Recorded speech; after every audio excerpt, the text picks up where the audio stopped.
All right, so tonight's parent workshop is with Renae, is a very good friend of mine, and I'm so excited for you guys to learn. The title of this workshop is Unlocking the Power of Your Athlete's Cycle to Achieve Her Goals. And for those of you that are familiar with a female's cycle, we kind of base it off of only one of the four elements. And this might be kind of a fun little subject for us to talk about because it's not talked about enough. And I know that Renae is an expert in this. She works with a lot of entrepreneurs, high achieving women, and what she makes possible is incredible to watch because when you learn to sync your life with your cycle, you can feel more energized, make a bigger impact, get better results. And why not have this for our softball athletes?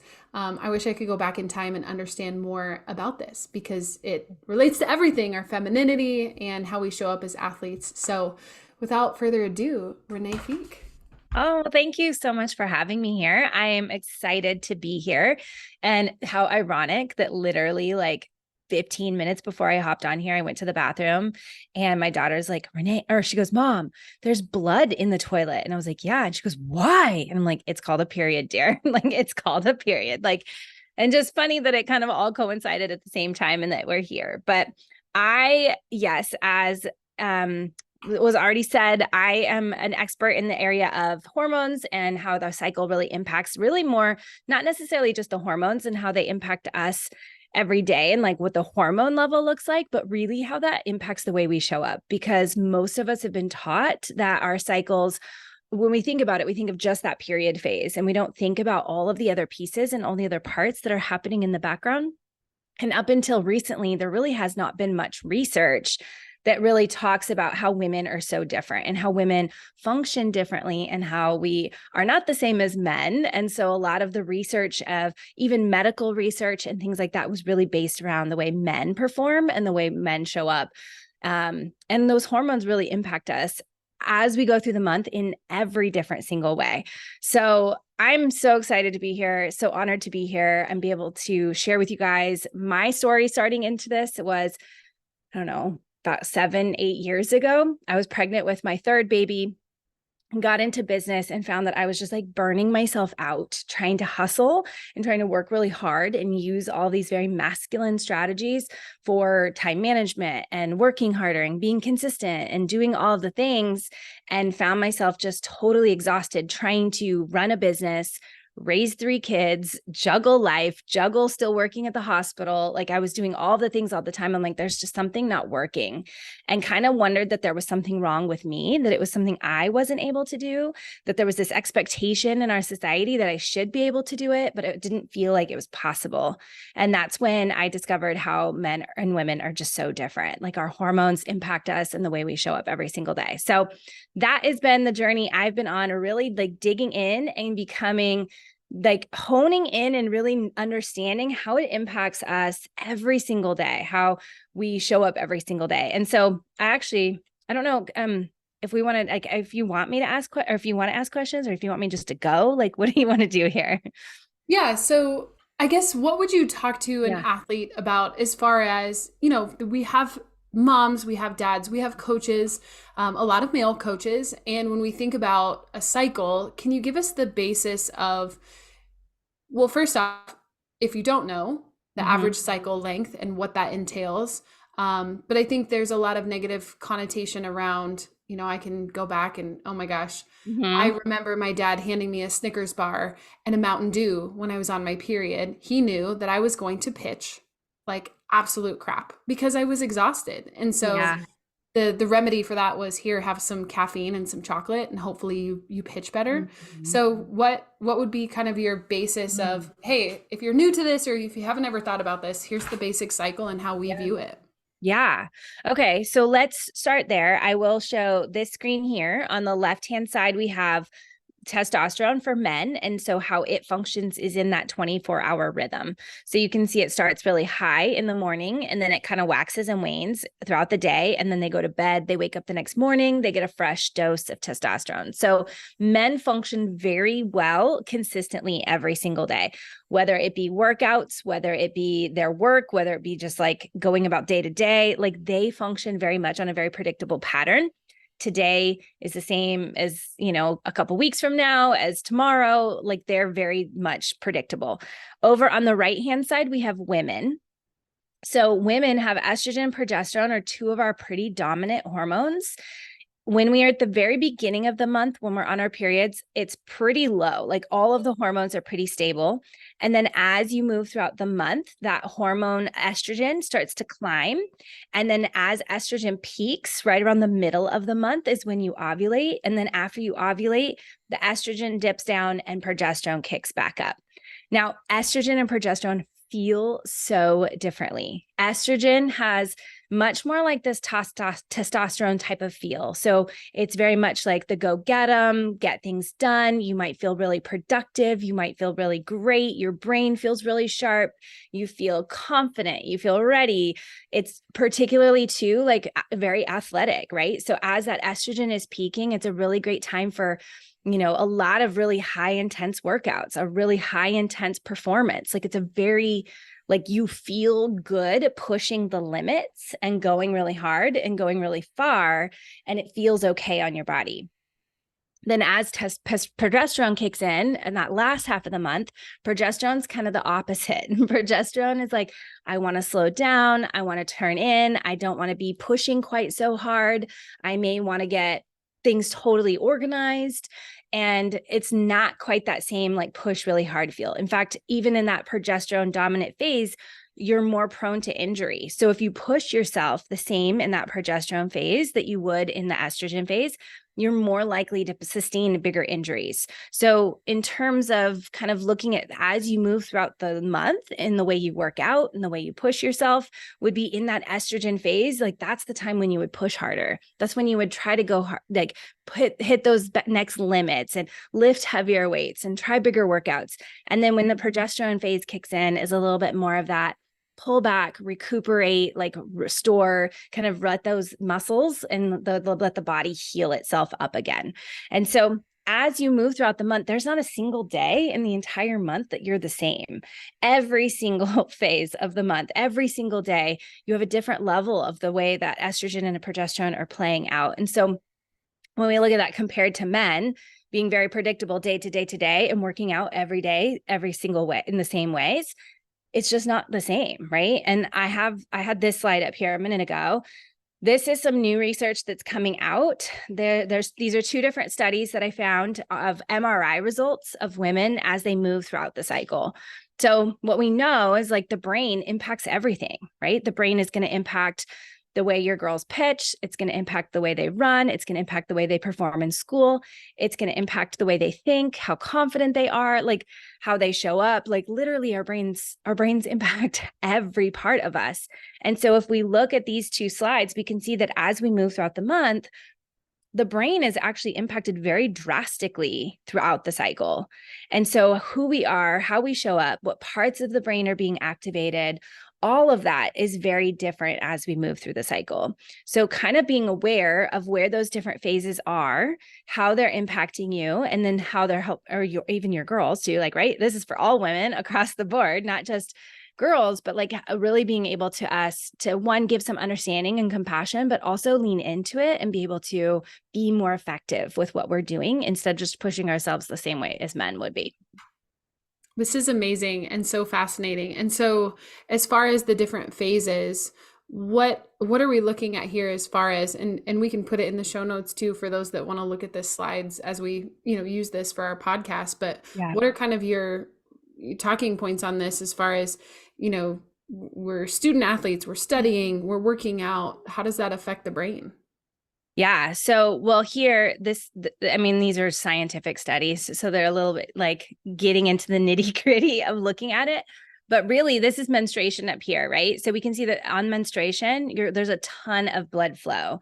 So there's some in like the spiritual spaces in the world that will say that during that phase, you're most in touch with your subconscious and the most in tune with your intuition and self-awareness and things like that, because, and chances are like biologically now we're having research to support it, that there's so much blood flow happening there inside the brain. And then as you move through that estrogen phase, it says mid-luteal.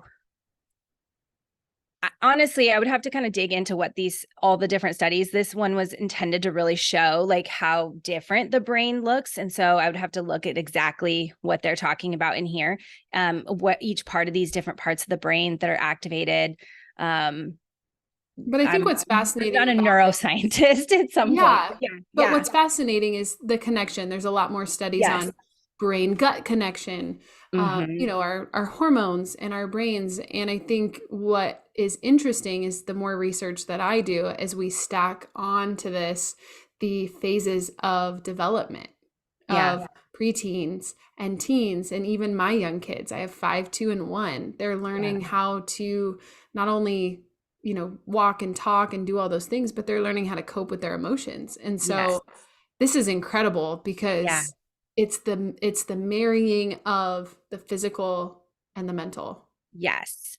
Well, and one of the things too, especially with like the preteens, teens, and like I have a daughter that's 12 going on 13 right now. And what I have noticed is if you remember back to middle school, like that high school age range is like so much of it is about learning who you are and learning who you want to be and how you show up and like what things, developmentally you're separating yourself from your parents, kind of creating your own identity and creating your own space in the world. And then on top of that, now we're trying to create our own identity, but we have all of these emotions that are playing throughout the month that we maybe aren't even aware of. And so one of the things that I think is the most powerful specifically for this age range is the understanding of how the cycle is impacting them. Because if they know, hey, this week I'm going to have a little bit more doubt. I'm going to have a little bit more fear. I'm going to have a little bit more, self-limiting beliefs. And these things come up that maybe wouldn't other phases of the month. But instead, like what I see my daughter, she's like, I'm the world's worst person. I have no friends. Nobody likes me. Like I suck at my homework. Like all of those things that come up when we start to put like a label on the fact that this is a predictable pattern and this isn't them. This is just part of their hormones. We take it away from this place of being their identity. It's not like now this idea of like, I'm a horrible person. It's now, oh, I'm just feeling this way right this week because this is where I'm at in my cycle. And I think that is a really, really powerful thing to help our next generation grow up without taking on so much of those labels and that identity that maybe some of us did when we were in that phase, and helping really separate out like this is an emotion and this is a feeling and this is what I'm experiencing, but not who I am. And who I am is something I get to choose and it's very different. And I think, like I said, I've told this before, but if I were not working with entrepreneurs, like preteens and teens would be the people that I would be working with, because I think it's going to make such a huge impact for the next generation if they can grow up understanding this and understanding that they don't have to be the same every single day, nor are they supposed to. And that when they have that compassion for where they are and that awareness of where they are, then that allows them to show up in a much more powerful way. That's incredible, Renae. I Yeah. love that so much. And to stack onto that is if they're not blindsided by it.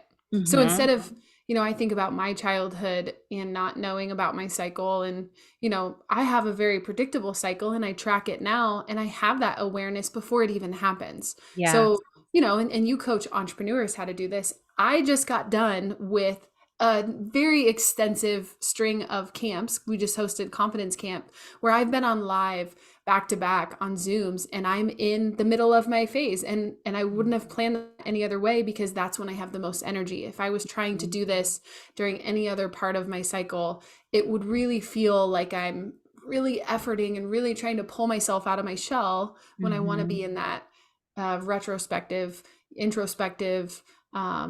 phase. So Yeah. can you kind of talk about how would you match that for, maybe a preteen or a teen? How would you match that to an athlete's world, knowing that, we can't always control our Mm-hmm. practice plans. We can't always control what our coaches are requiring us to do. But what would your recommendations be? Yeah, totally. I mean, life is not going to always match up. Like, if it was perfect, that would be amazing. But like, it doesn't. I mean, you and I, in order to coordinate to like this, like, we're going to have maybe potentially opposite schedules. And so, if we're never going to be off, like, we're never going to actually get the things we want done. So, the one understanding and having the awareness of where your cycle's at is key number one. because just that alone can help you understand and give yourself a little bit more grace and compassion without even changing anything. The second step would be to actually start trying to integrate what you can. There's going to be some areas of our life that we probably can adapt much easier than others, and some areas where we maybe can't change at all. And a lot of what I have seen is that it's not necessarily the matter of changing everything. It's about changing the few key players that are going to make the biggest difference. So really understanding, and I'll pull this up too, this slide of understanding where these different phases are. When I was first learning about this, I'm like from the medical field, like I work in the hospital, like that's my background. But understanding like luteal and follicular and all of the phases, I was like, I just can't remember like where they're at. Now it's like, I know it like the back of my hand, but in the beginning I couldn't. And so what I really did was I started naming them based on what the energy felt like. So that menstrual phase is that recharge phase. That is when your energy and their body's at the lowest that it would be all month long. So physically, you may not have a ton of energy. You might feel a little bit like you want to lay on the couch. You might need to rest. You might need to recover. It might not feel like you have as much oomph as you did before. And so kind of tapping into that can really help you focus on how can I recharge this month? What do I need to recharge this week? That recharging doesn't necessarily mean I'm a vegetable on the log and do nothing, but what do I need to help restore my cup emotionally, mentally, physically, spiritually? Like, how can I really tap into that in that phase?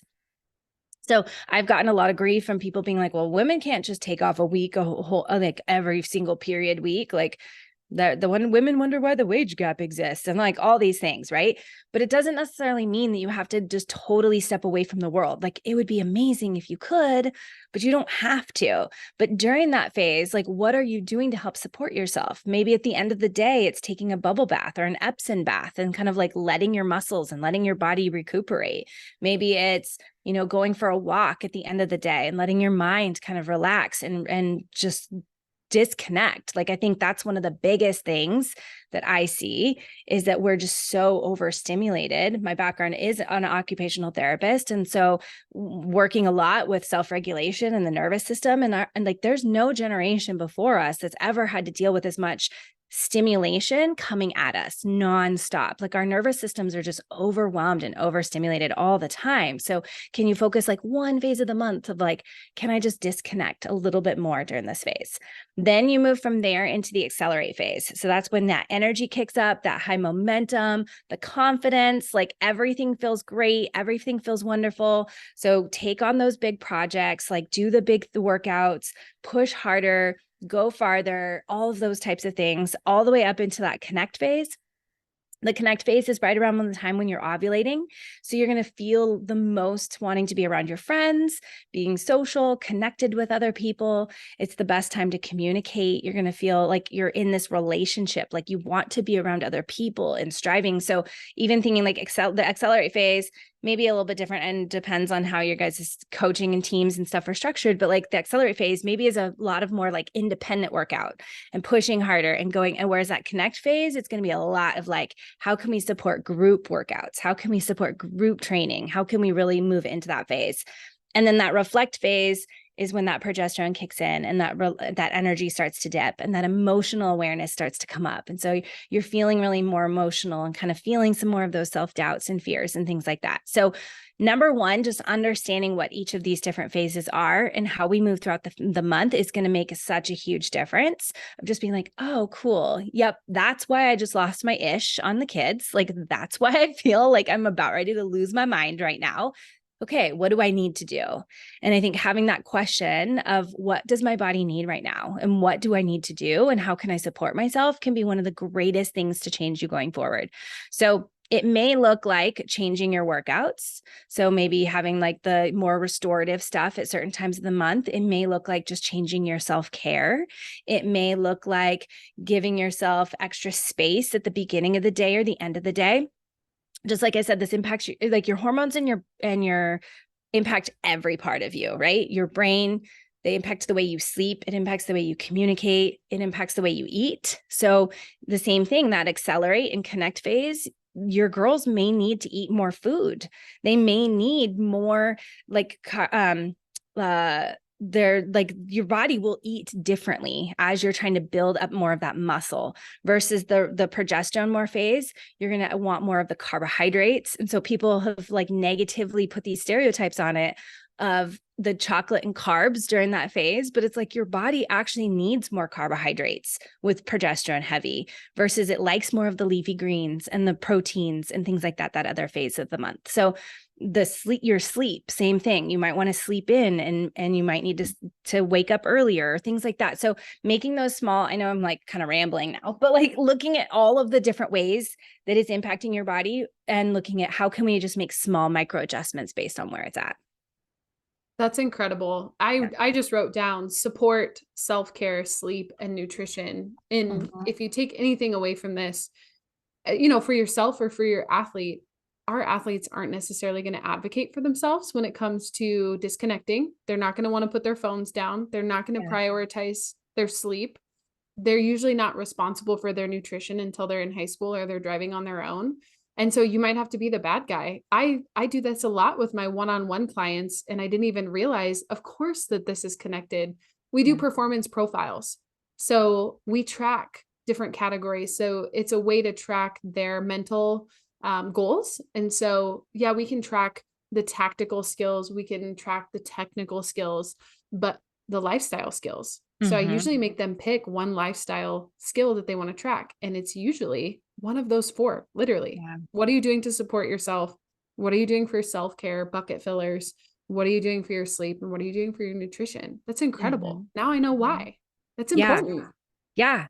And I think even just having the awareness that they are going to change throughout the cycle, like they're not going to be the same, right? Like, and I think that that's where some of this new intuitive eating type of stuff is coming out and like really helping people get back to listen to their bodies because most of us were not taught to listen to our bodies. Most of us were taught to eat a certain way based on as a kid, we were told to clean our entire plates because there's starving kids in Africa. And if we didn't eat our entire plates, like they were going to be and hurting, or, we had to eat certain things on our plate because you had to eat the whole thing or whatever it might be.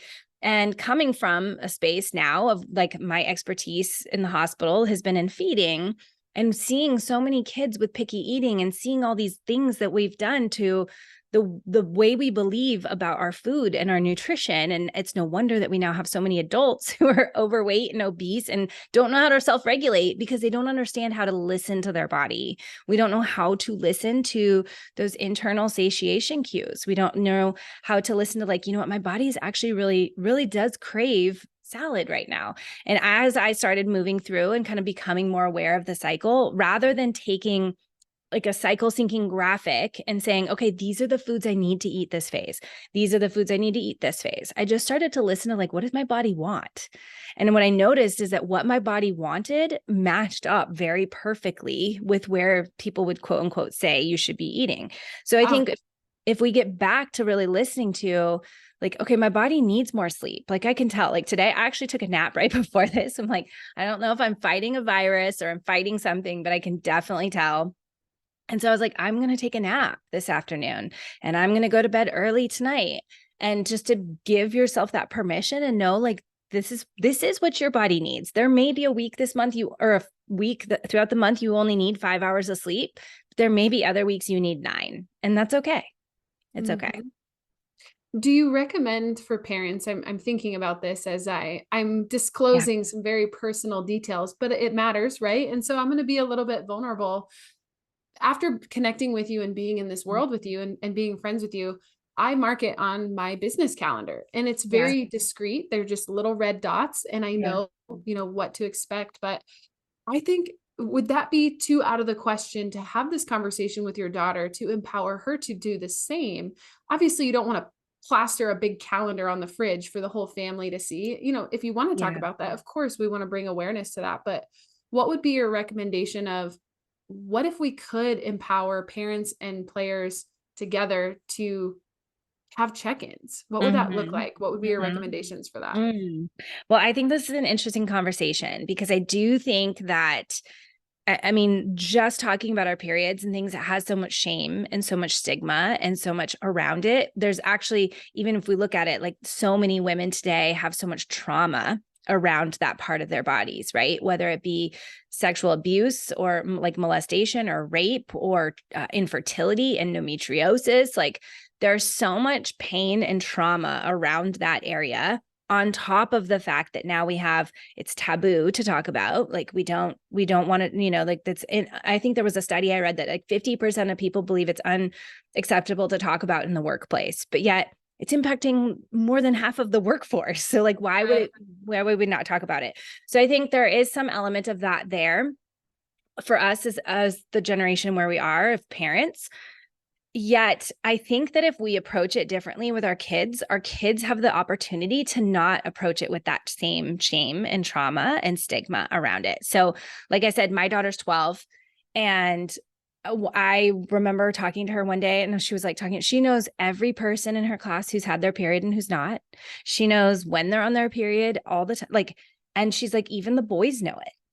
And it's like this open conversation for them, I think. And I kind of would be curious to hear like what's actually happening at school. But for her, there is no shame or stigma or trauma around it. And it's like, how can we keep that sacredness of like, they are coming into this with a blank slate. Whatever shame and trauma and stigma that they get is from us imposing that on them. So like, how can we help heal ourselves in order to have that conversation and to be able to support that environment for them, to be able to experience it from a whole new lens and a whole new place. So I think that is a really powerful conversation. It's more about self-reflection as a parent of like, what stories, what traumas, what beliefs, what stigmas, what things am I bringing into this in the conversation? And how can I get really uncomfortable with myself sometimes and be like, okay, this is no big deal. Like even with my daughter, like just recently today, she was like, why is there, like the littlest one, she's like, why is there blood in the toilet? I'm like, it's a period.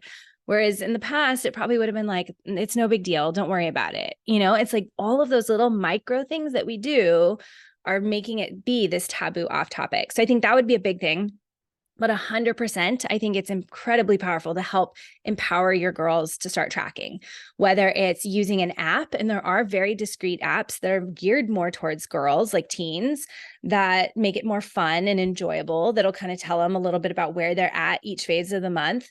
I use Google Calendar. And so I put it on there as this: reflect, connect, accelerate, recharge, which would probably be a little bit more, it would feel less, it would feel more discreet. And I have had clients that use just emojis. So like each of the different phases on their calendar are different emojis. So they know like, this is my great time. And this is a time when I need more energy or whatever it might be.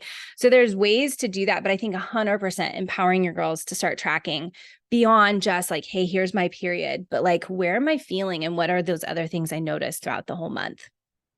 That's incredible. Yeah. I am loving this conversation so much. I would love to open it up to questions because I know you guys have some as well. So you guys can put your question in the chat, or you can unmute and ask and see where it leads, see where the conversation goes. I'm open. It's one of those things I never thought this would be the topic of conversation that I would be running my business from. Awesome. Like this is not where I ever pictured myself being. Like I was the one that was like, I will not order pads or or like buy them at the store. Like I'll order them or whatever I have to do so that I don't have to go through the checkout line. And then here I am talking about it on TV and podcasts all the time. It's amazing. Yeah. Heather, what you got? So my question would be, is that, so for example, my child, she is not even started her period yet. So like how, I guess I'm trying to think of like the intuitive eating and things like that. Like, how do I portray or explain even this situation to her, not really knowing like that's even happening yet? Does that make sense? So for maybe the younger girls, how would you suggest implementing or suggesting or planning? How would you go about that? Yeah. How old is she now? She is 10. Okay. So my guess is that she probably already has some of the hormones starting to cycle. They probably just aren't 100% like fully laid in there. And I mean, even I have a 7-year-old, and there's times where I'm like, oh, my 7-year-old is the sweetest thing since sliced bread. And other times when she's like hell on earth. And I'm like, I don't think it's actually hormones. I honestly feel like just us as human nature or human beings, we're cyclical. And so we do thrive in a cycle. This is why it works. I 100% believe it means, or this is effective and works beyond when we have our periods. So if you're in postmenopausal or pregnant or any of those types of things, like women, we just function better in cycles, right? The menstrual cycle follows the same rhythm of the moon. The men's testosterone cycle follows the same rhythm of the sun. And like we have these rhythms in earth and in Mother Nature. So I think it's really just about the way we were designed. So whether our young girls are actually, there's probably not their hormones at that point, but they are starting to have these cycles and these rhythms and how they show up. Like I would be curious if you notice that too with your daughter. But I started to notice with my oldest when she was about 10 was kind of that phase when I started to notice like times when like emotions would get super extreme and then other times when they weren't. And I kind of could start to notice maybe it wasn't as predictable on a month-to-month basis, but just kind of starting to pay attention to what's there and what's happening and helping her cue into that and kind of start to notice like, hey, it kind of looks like you're feeling really heavy right now, or you're feeling really emotional. Like what can we do to help support that? Like, what do you need? I think is just a great way to kind of start having that conversation. Helping her kind of reflect back. I think all of our girls or all of our kids, like helping them reflect back on like what their bodies need, like what's actually happening. I think can be a conversation we can start as very early, right? Like 2-3 years old, we can start teaching them and helping them understand like, what does your body need? Not what does the world tell you need, but like, what does your body need? And so I think that would be the conversation I would start having there. There is a balance, right? Like as a feeding expert and coming from the feeding world, like my oldest right now, she's like, all she wants to eat is chips and cereal. I'm like, honey, you got to eat something other than chips and cereal all the time. Like, so there is an element of like you as the parent. So in the feeding space, like the parent is the one responsible for providing the food. It's up to the child to decide how much of what they eat. So as long as you're providing a healthy variety of diet or like a healthy variety diet of foods that's going to help support her growing and support where she's at. If she leans into wanting only fruits and vegetables for a week, by all means, I would let it go. If 1 week she's like craving more of this, and I would look at more of the overarching, like over the whole month, is she balancing out carbohydrates and fruits and vegetables and proteins and things like that, rather than looking at it as a day-to-day thing. Even if we look at like kids, like my son, I remember that would eat my entire house out of food. And then for weeks, he wouldn't eat anything. And I remember when he was real little thinking, gosh, he's got to eat. Like he hasn't eaten anything in the last 2 weeks. Like he's not eating enough. And then we would go a month or two later and he'd eat a whole bunch of food. And it's like if we allow them, they will self-regulate what they need. So like he went through a major growth spurt, and he was eating. And once he got through that growth spurt, he didn't need to eat as much. And so if we let their bodies kind of regulate that, they will be way more intuitive than when we think, oh, they have to eat this much every single day. Like it's a very conditioned way of thinking. Yeah. Does that help? Okay, good. Yeah. Good question. Yeah. It is a lot of unlearning a lot of the ways in which we have grown up, right? We've been taught to eat like a plate that's all balanced out. And we've been taught to eat this much protein and this much vegetables and this much whatever. There's very few things out there really telling us like, hey, listen to what your body needs. And so as adults, it's kind of hard.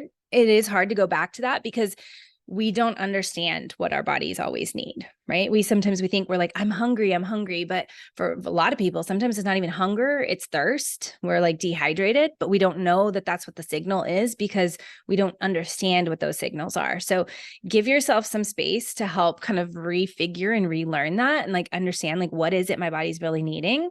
But with your kids for sure, like really helping them tap back into that from the very beginning can help support them. Mm-hmm. That's some great advice. I have a selfish question. Yeah. Do you have any recommendations as far as what would be a better way to support your daughter when she's on her period versus Mountain Dew and Snickers? Ooh, I think it's going to be probably girl to girl, to be totally honest. Because what we find is recharging for each of us is going to be different. And so for some of our girls, they're going to need more space. Some, like I can tell my daughter, she's going to want like time alone in her room to just like decompress and allow herself to be and allow herself to have that space, or take a bubble bath or things like that. So I think it's going to be understanding what your girl needs and what you feel like makes the most support for her. But I would look at it from this perspective of, how can I nourish her? Like, what are some things that are very nourishing for her? So could you even create some like little rituals around, maybe a cup of tea? Or recently I got a gift package in the mail that has this like lavender bag thing that you put in the microwave and you put it on and it's like nice and warm. It's like, can you create just some like rituals that create this like nourishment, this like positivity sort of thing around that phase that, this is your month. Maybe take a bubble bath and like drink some tea and have this relaxing lavender bath thing. And like, can you create some nourishment in that space? And it might be some exploration, figuring out what you like and leaning into that, like even discovering, what do you like during that phase? Maybe it's reading a book or going outside and going for a walk, and then helping her kind of cultivate and create that toolbox with her would be really powerful, and probably even a really restorative bonding experience for both of you. Yeah. I like that term, toolbox. We use that a lot with mental skills. And so yeah, just another tool in your toolbox. If you guys have questions that you didn't get answered tonight, or you think of something after the fact, by all means, Renae, tell us where's the best place to follow you. We always want to make sure we shout that out and make sure that, if this is something that you're interested in, or you want to connect with Renae, hit us with your social channels. Yeah. So Instagram is my favorite. So I would definitely say over there. So it's just my first and last name, Renae Fieck. And then my website is Renae Fieck would be another great place to go. Or the podcast is the Cycle Advantage podcast. Those would be great places. And now that I'm like, it's funny, I didn't even think about it beforehand, but I had a client of mine actually ask for a teen guide. So she was like, can I take your cycle guide and can we convert it into a teen one? And so my team had just completed that recently. So maybe I can send that over to you and you can disperse it to your people too. Like a teen guide of all of kind of the stuff we talked about, but in a little bit more teen friendly.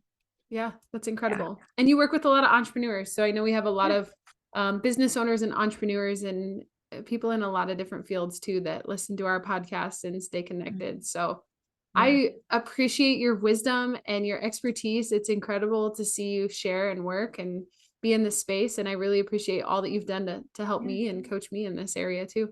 Thanks so much for having me. It was great. Amazing. Great. Well, I will end the recording. We're going to repurpose this on the podcast. It's still recording, but we'll cut this off. Yes. Thank you, Keely. Appreciate you being here. And it looks like Heather popped off. Her daughter, Mackenzie, has been in our programs too. Well, everyone on these calls have been in our programs. So yeah. Awesome. Well, cool. Thank you. Thank you. Thanks for having me. Yeah. And I will email you that cycle guide so that you can pass that out to whoever wants it. That would be incredible. Awesome. Cool. Well, till next time, I'll shoot you a text and we'll have to catch up. Okay. Thank you. All right. Bye, guys. Bye.